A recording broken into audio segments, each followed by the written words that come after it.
If I am willing to believe him, then there ain't nothing that the enemy can say or do to me that is going to change it.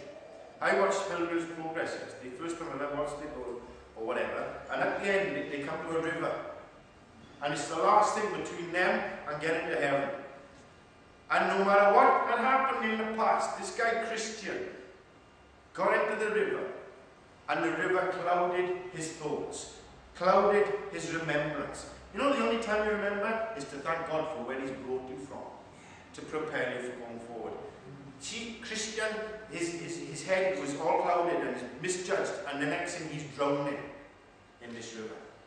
He's so close to heaven.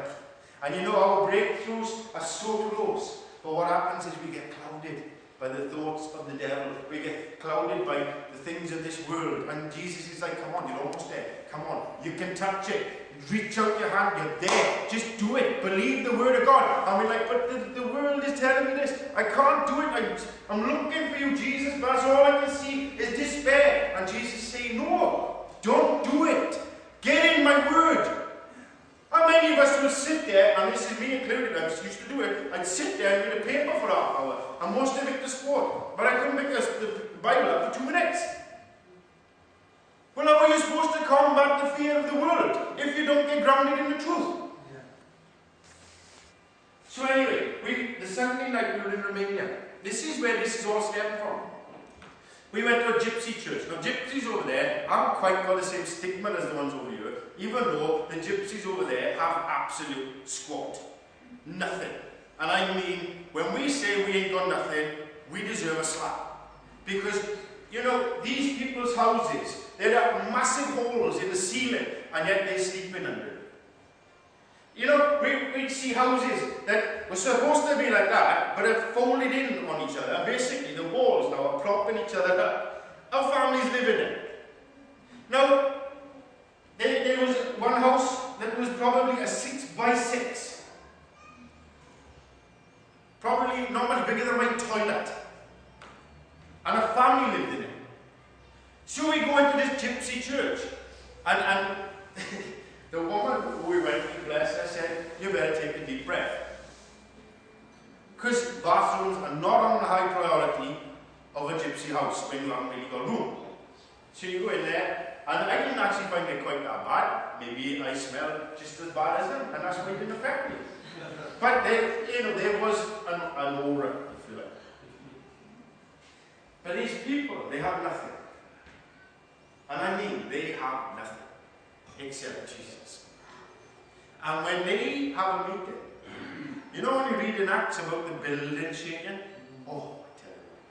There was about 30 or 40 of these gypsies, right? And there was this little lad, 7 years old, on a toy, what's it called? Accordion.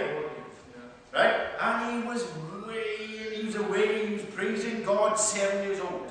And then he put it down and his hands went up to Jesus. And let me tell you, it wasn't for our benefit. I can tell you right now, it was not for our benefit. And then they got up and they sang a song of blessing for us, and he's like this.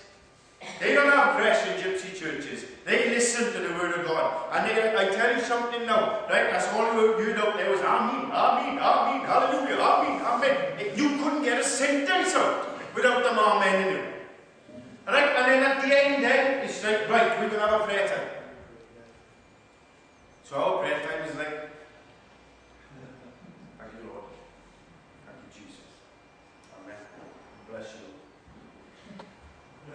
The building shook because 40 people on fire for God interceded, and they were all trying to outdo each other. I had a bloke stood there, literally, I'm sat by her now, right? He stood by her, and now he was deaf. I had a guy sat by me, and now he was deaf. They ain't quiet. They ain't quiet.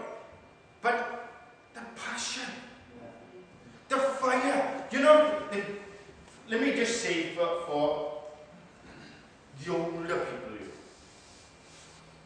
The pastor, right, who runs this gypsy church, he's been doing it 9 years. God called him 9 years ago and said, you may feel you're too old, but I'm telling you, I haven't even started. That was 9 years ago. So he's now walking through this gypsy village, which people are afraid to walk through. Even the police are afraid to go in there. And God said, build my church. Build my church. The guy was 78. He is still preaching at the age of 87. And you don't get notes. It was actually quite funny, right? Because there was me, there was my father, there was a guy here now trying to interpret to us. There was no pulpit, he had a little lectern there. But what he tended to do, see, right? He'd open up like this. And he'd be.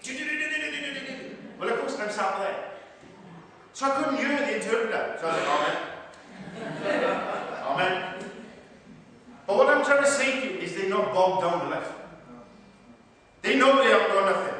But they know that God is able to meet everything that they need. And let me tell you, when you've got a church who are willing to believe God at His word, there's a church on fire.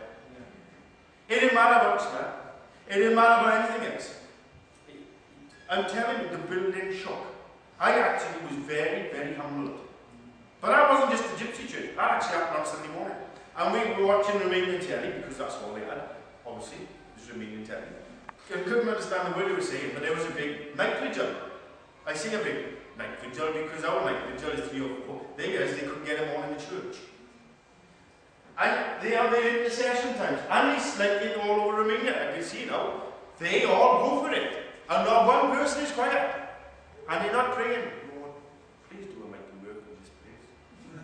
Just come and have your way. Or they erupt. The minute they say we are going to intercede, boosh, they're gone. Even the little 7-year-old boy, I could hear him louder than half the men. He wasn't going to be outdone by no one. You see, he's learning something. He's learning to trust God in all situations. He was playing this toy accordion, but he was playing it with passion.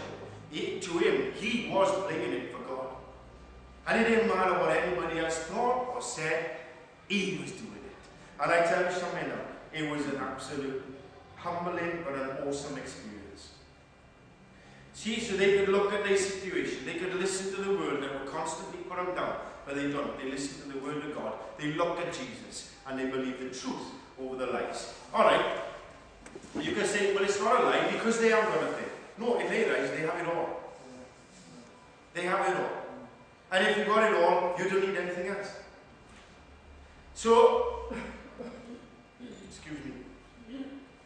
To finish, I just want to, I want to re-emphasize that if God was willing to send His only Son to die for you and me, then why else would He let you just struggle through the rest of life? Why else would He have you worrying about your food, about your drink, about your clothing? Why? That would go against everything He is. He is a faithful God. Don't let life, the things of this life, choke the word of God. Don't. See, because what we do is we listen to it, and on a Sunday with our men, we're praising God, but on Monday when we get up and the bills come, we lose it. And that is the thorny ground.